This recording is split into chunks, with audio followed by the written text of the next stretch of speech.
What's up mga kapatid? Usapang impeachment po tayo ngayon dito sa Kamara. Kaninang umaga nga inihain yung kauna-unahang impeachment complaint laban kay Pangulong Bongbong Marcos. Ang complainant si Attorney Andre De Jesus, isang litigation lawyer, at ang nag-endorso niyan si House Deputy Minority Leader at Pusong Pinoy Party List Representative Jet Lisay. Ilan doon sa grounds for impeachment na inilatag nila sa kanilang reklamo: culpable violation of the Constitution, graft and corruption, at betrayal of public trust. Ayon sa reklamo, binigo daw ni Pangulong Bongbong Marcos ang tiwala ng publiko ng pahintulutan nito yung pag-aresto kay dating Pangulong Rodrigo Duterte at dalhin nga sa International Criminal Court o ICC. Bigo rin daw ang Pangulo na i-veto yung mga unprogrammed appropriations sa mga national budget. At nakinabang din umano ang Pangulo sa flood control kickbacks. At binuo rin daw ng Pangulo itong International or yung Independent Commission for Infrastructure o ICI para pagtakpan umano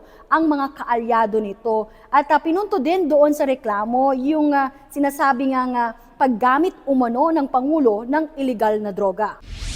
No one, not even the President, is above the law. So sabi nga, mapanagot ang dapat mapanagot. So siguro mapanagot ang totoong may mga sala. Sir, sorry to ask this question, pero are you working with the side of the Vice President? Ano? For some, it might be laughable. For some, it might be trivial. But an allegation that our sitting president might be somehow involved in an addiction of some sort to prohibited drugs should be alarming. Ang tanong, ano nga ba ang reaksyon ng mga kongresista rito? May nagsasabing lutong Macau daw ito.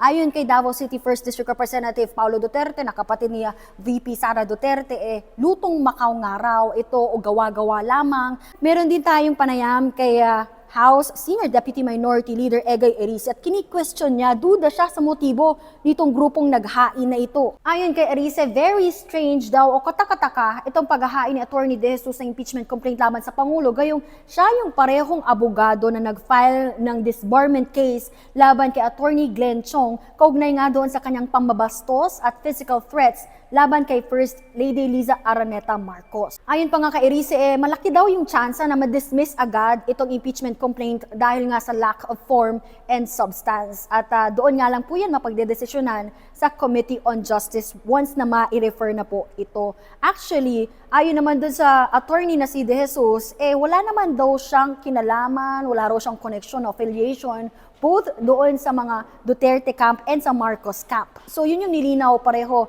ni Nisay at ni De Jesus. Kaya ang tanong, pakawala nga ba ng Malacanang o ng Palasyo itong unang grupong naghain ng impeachment complaint laban kay Pangulong Marcos para nga ma-initiate na yung one-year bar rule at bawal na maghain ng panibagong impeachment complaint sa parehong opisyal.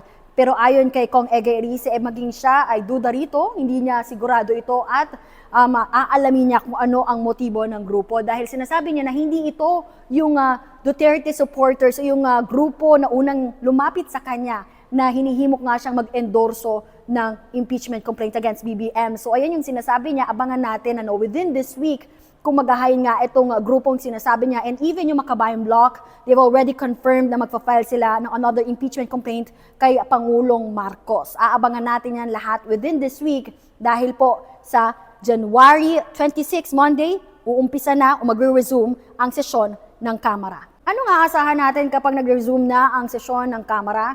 Ayon doon sa rules ng House sa impeachment, kapag po natanggap na ng House Committee or ng Secretary General ang isang verified impeachment complaint, kailangan niya i-refer ito agad sa Office of the Speaker. Ngayon, ang Speaker meron siyang 10 session days para i-refer ito or ilatag ito sa order of business sa plenaryo.